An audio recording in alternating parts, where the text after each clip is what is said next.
If a DJ's doing something like you with the podcast, you know what I mean? I didn't come on the strength of Queen's Flip. I came on the strength of you because you a DJ. And I'm like, whatever you doing, I need to be supportive if I can. Yeah. Yo, I see a different side of you today, bro. I don't know. It's the Queen side. It's my side I'm always on. I've been around you a couple times. Like, I'm from the school of Web and Nitty. Like, you know, it's no softness, but you know, it's when you do the Breakfast Club, it's like people joke, or you'll Charlamagne play, you'll Flip play. Right? It's funny. Like, you know how many times, yo, Flip would have came off crib by the shot today. I'm like, it's a joke. In the club together in the city, a lot of them. I do not show him. I had to thank him. Like I always thank him when I see him, because the whole radio situation happened. I'm not sure if you recall. I remember. This is 2013. Situation happened on the Breakfast Club. Somebody called up and tried to accuse me of messing with a young lady. You know what I'm saying? And Envy being the stand-up guy that he is, you know, he banged him on live on the head. You know what I'm saying? He tried to assassinate your character, and that's I know G-Money. But see, this is the thing about DJs, right? So everybody looks out for each other, right? Right.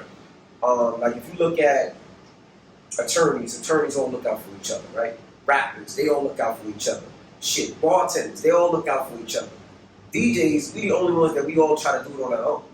But we all come from the same struggle, same grind, same everything. So I feel like if there's a DJ trying to do something, trying to accomplish something, I'm gonna look out for the DJ. During the pandemic, I did the DJ fund where we raised a couple $100,000. Right? And I gave every DJ, if I know or didn't know, if they emailed me or if they had a man that hit me, I gave them some money. And that's because we gotta look out for our own. A lot of times we don't. So when I see DJs doing something that's different outside the box, whether it's a car show like DJ Magic or Camilo's Restaurant or Self's Block Party or something Greg Street is doing or any DJ around the world, I want to support because we don't support each other enough. So I really look like if a DJ's doing something like you with the podcast, you know what I mean? I didn't come on the strength of Queen's Flip. I came on the strength of you because you a DJ. And I'm like, whatever you're doing, I need to be supportive if I can. And that's how I think we should all look at DJs. Any DJ out there listening, we should always support each other, pull each other up. That's real. I mean, you didn't have, you know, like that's just. You could have definitely took the opportunity at the end of the radio to be like, oh yeah, what's up? What happened? You know what I'm saying? And got more inquisitive about it, but you shut it down. You know what I'm saying? So I just want to publicly, you know, thank you and be appreciative of that. You know what I'm saying? That was a tough time. I was in the crib. I shit myself. I ain't gonna lie. You know what I'm saying? So that said everything. So well, next time you learn. Learn what? Leave niggas, girls alone. That was alleged. No, that was a fact. I got the receipts. Let me pull it up online. But let's go back to before DJ Envy and before Breakfast Club, before everything. You know, take it back. You know, obviously from Queens, born and raised. What part of Queens? What part of Queens you from? I'm from Queens Village. That's Murdoch and Springfield. Same block as DJ Clue. We were neighbors. He lived actually across the street from me. And I didn't know Clue was Clue. He hates when I tell the story. I didn't know him as that. I knew him as Ernesto. Ernesto was the kid that was a couple of years older than me. I used to shoot ball women at the park. We always used to wheelie up and down the block. Like, that was Ernesto. Right. And I was just a kid from Queens, you know what I mean? Andrew Jackson was my zone school. If you don't know what Andrew Jackson is, that was probably the worst school in America at the time. The first school in the metal detectors. And my parents was like, you're not going there. My pops is a retired police officer. My mom works for Guardian Life Insurance. She was like, yo, we gonna put you in Catholic school. So she put me in St. Joe coming in, and I used to take the bus. We had Catholic school closed every day. And me waiting for the bus, I seen Ernesto driving. I don't remember if it was a 3 Series or a Honda, but whatever it was, a Honda and a 3 Series back then was like Rolls Royces as a kid. They were Bentleys. So I see them, I'm like, yo, what are you doing to make money? Because at the time, I didn't have that much money. I didn't have nothing. He was like, yo, come to my mom's crib after school and I'll show you. And after high school, I remember, going to his crib. His mom was like, Ernesto's downstairs. I go downstairs. I walk downstairs and I can see records and records and, turntables and all type. I'm like, what the fuck are you doing? He was like, I'm a DJ. I was like, all right, what's your DJ name? He was like, I'm DJ Clue. And at the time, nobody knew what Clue looked like because Clue only had the question mark on his tape. Right. And I was like, so you get paid to do this? He was like, yeah. And I was like, this is what I want to do. Gee, I ran track. Chill out, man. I've been to 11 schools in my life. I haven't had the joy to enjoy that. I'm just telling you. So stop showing off. I ran track for 2 years. And you go to the track meet that they did. I'm the Holy Cross. This man was by the bleachers. Prep had a joint, so. This man was by the bleachers watching his future wife. He can shoot his shot, man. Yeah, girls do it. You don't think girls go to the basketball court and watch guys play basketball? They do the same It shit. was like practice too. I mean, now everybody says, "Oh, you're stalking." No, girls used to go to the games to watch dudes. Dudes used to watch girls. Whatever they did, it is what it is. I'm not saying I would be fucking writing notes and saying I'm gonna get you later. I just say that I was just check out. As well as Miss Jones did, I would say this, and Miss Jones know there was no prep. Like, you know how you got prep for an interview right there? Miss Jones could come in there, just wake up, wipe the fucking sweat or snot out her eyes, whatever you call it, and be like, yo, let's talk about these girls got tattoos on their legs. Because you got a tattoo on your leg. And she make it a topic where people really care. And I'm like, that's fucking amazing. Let's talk about big guys taking their shirt off, acting like it's sexy. And she make it a topic. And people be calling in. Girls always, they fat and they ugly. And big guys, no, it's sexy. And now it's a topic. And that's what made Miss Jones so great. She could do radio, do the interviews, but she could also make people care about what she had to say. Right. That was nice what he said about throwing shots at me. That was it that you? Oh, I had my shirt on. don't you talk about my friend like that. Yeah. All I'm saying is when I come to your house, I want to see you with clothes on, bro. I come in here, he opens the doors open, he's sitting there with his shirt off. I'm like, are we taping a porn or are we taping it? Hey, listen. I'm gonna get him. Yeah. Get him. I'm gonna go to the timeout. So before we get to the power and the live and stuff, I'm gonna stop right there. You know what I'm saying? Definitely give me flowers. Give me my flowers back then. So we played a party. Envy was the headline DJ. He played before me. Like probably 1, 2 in the morning set. Crazy. Played all of the hot records. I jumped on after him on the set. Started out with Lifey music. Played on Jackie record. And he was like, yo, what's this? I'm like, yo, James Fox joint. So I sent you the record the next day, and then you got the deal. And me being around the clubs, I thought back then when y'all were dancing and the chicken noodle soup era, I just thought that was dope for kids. So I bought Jermaine Dupri the Aunt Jackie record, which y'all all did. And most people tell me, like, when you sign an artist, sign them to you. I didn't want to do that. I didn't know what I was doing. I just wanted these kids to be heard.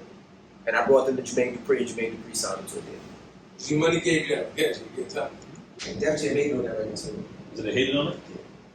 Because it wasn't a typical Def Jam type of record. Right. It was, Def Jam was more about lyrics and lyricists and this, that, and the other. But I didn't look at it like that. I looked at it as kids need records too. And needed records that wasn't talking about drugs and guns. And at the time, that was like the Chicken Noodle Soup record and Ron Browse and all those. And I thought it would have been a good wave for Def Jam, but they didn't feel into the record, so they never pushed that record. So how did you bring them? Like, so you brought Jason Fox to Jermaine Dupri? You just called out Jason Fox. Yeah, so JD hired me at the time it was Virgin Records, and then it moved to Def Jam. He hired me at Virgin Records because I used to be out every night. And what I tell everybody all the time, and this is no disrespect to anybody, but this always sounds disrespectful when I say it. So back in the day, DJs weren't fly, right? Just think of Queen's Flip, right? Overweight, sweaty, black t-shirt. That was it. Don't you talk about but for real, that's how DJs were back then. If you think of the DJs, right? Whether it's Mr. C or Flex or SNS or Craig G or any one of those DJs back in the day, DJs really didn't care. They came to get the party on and carrying crates and this, that, and the other. Me, I was different. I wanted to be fly.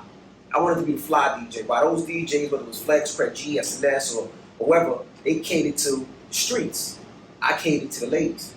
I wanted to be something different. So I was the fly one with the jewelry and the nice cars. One time we leaving the club, and I remember we all walking out in my Bentley, sitting there, brand new Bentley, white, red top, convertible. JD was like, whose car is that? I hear him say it. I don't say nothing. So I kind of rush out, open the door so he can see me in it. He stops me right there. He was like, it's your shit? And I'm like, yeah. He was like, you making this money by DJing? I'm like, yeah. He was like, damn, you out every night. I'm like, goddamn right. He said, come to my office tomorrow. Came to his office, hired me right there. It was like, I want you to help me work this. And we broke all those records. We broke them Franchise Boys, like everybody probably we broke. And that was all from JD having a great vision. And Aunt Jackie was one of the people. That's dope. That's dope. To this day, people still notice me as like the Get Light DJ or like, from that situation. You know what I'm saying? You was behind me something on the show. You shouted me out for breaking that record in the club that night. So I appreciate that. I want something for my kids, something for my family. And I want the same for everybody else. I just don't want to live around white folks. I want my nigga to be my neighbor. You know what I mean? I want my homie, my homegirl to be a neighbor. Like, that's what I want. White people shouldn't be the only one that lives in a great school district where their kids learn about economics and learn about accounting and taxes and learn about investing. We didn't learn that. My kids are learning that. It's a different area. But I want to change all that. Because as a DJ, you should be able to pull a little bit from every DJ and create your own style with adding your own style, right? And I tell every DJ this: when you go out of town, you got a night off, go to the club. See what the DJ plays, how he plays it, what he plays. Understand that. And I got that from watching SNS. I got that from watching Mr. C. I know everything. Look how surprised you are, huh? The Hudson Man. It's the Hudson Man. We got a few more questions before we wrap it up, man. How much time did I talk about breaking up and he Charlamagne wanted to leave and you not leaving? What's all that about, man? Like are these, the competition radio station at the time was talking about that. That was one of the highlights that Charlamagne wanted to leave the station. I don't know if it's true. We're not in those meetings. But how do you view that? Do you think how much longer do you think the Breakfast Club has? I'll be honest. The Breakfast Club can go as long as we want it to go. And when I say that, and I'm being honest, as far as radio is concerned, I don't see anybody as far as, and don't take this the wrong way, as far as competition for the Breakfast Club. So by saying that, I just feel like we can go as long as we want to go. Like, I just don't think when us three are together, I don't think that nobody fucks with us when it comes to it. Now, could the Breakfast Club change? It can always change. But nobody could be fired from the Breakfast Club. That can never happen. Like somebody, let's say I'm like, you know what? I'm done. I'm out. I can leave. But I think the Breakfast Club, I think we got a strong whatever. You know what I mean? I think Charlamagne's still in love with it. I think he's still in love with it. I still love it. So as long as we keep the game together, I think we're good. But, and you just want them to be healthy, you encourage them to eat better and to work out. G, don't give it to him, G. He don't deserve it. I need to clip that. He don't deserve it, G. No. This me. This probably one of the He diss me, bro. I wasn't talking about you. You're so sensitive. G, don't give it to Talking about G. you like that. It was talking about you. G, please don't do it. Are you saying that you're overweight, that you don't eat right, and that you should work out more? Is that That's not you, is it? No. right? It's not you. It's not you. So he cool, man. G, not cool. Fuck. He cool. No. Up to you. We about to end the show without him getting it, G. You want to give it from earlier. That's the problem, man. You biased, bro. It's the DJ. You know I'm gonna pull Charlamagne. Now I'm gonna raise it. Just play yourself. Make your own thing, yeah. Hey, yo, man, we appreciate you coming up here, man. Thank you, man. Round of applause, man. I like this interview a lot. That's dope. And we gotta talk about that behind the scenes, man. Dude, man, I'm not ashamed of that, man. My God, for a long time. Man. I respect a lot of people. I respect all DJs, but a few of them to the higher rank. I said you fuck with him. Yeah, I fuck with you, man. I know you do. Why are you repeating what I'm saying? It's time for you, man. I just want to say I appreciate you guys. In our show. Can I give you guys flowers? Okay, I just want to say I appreciate you guys, man. I know I go in on Queen's Flip and we argue back and forth, but I think he's brilliant when he's taking the shirt off, man. I think he's brilliant when it comes to a lot of the skits that he does. He's not scared. He's not afraid to get hurt, and he does it because of the culture, and I appreciate that. G Money, I know you for a long time. I respect that you love your family, and I say keep doing it. Sometimes I just feel like you're just 1 second away from being huge, and I just say keep grinding and fuck that haters. Yeah, I don't pull it one time. DJ Envy in the building, man. The book is out, the podcast is out, Breakfast Club is out every morning. You know what it is, tap in. And shout out to the whole team, Tati Monday, one time, Basco, you know what it is.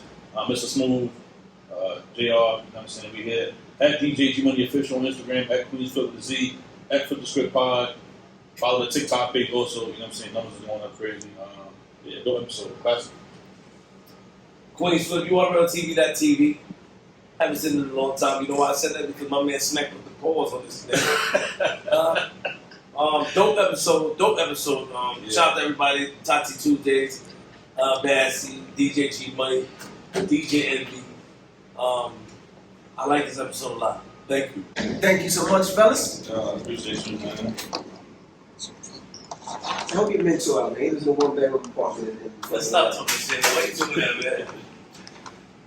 Appreciate We you. have to get a picture for this episode. Every bag, what the fuck you doing? Yeah. Who made this? Vera Twins. Yo, Beth.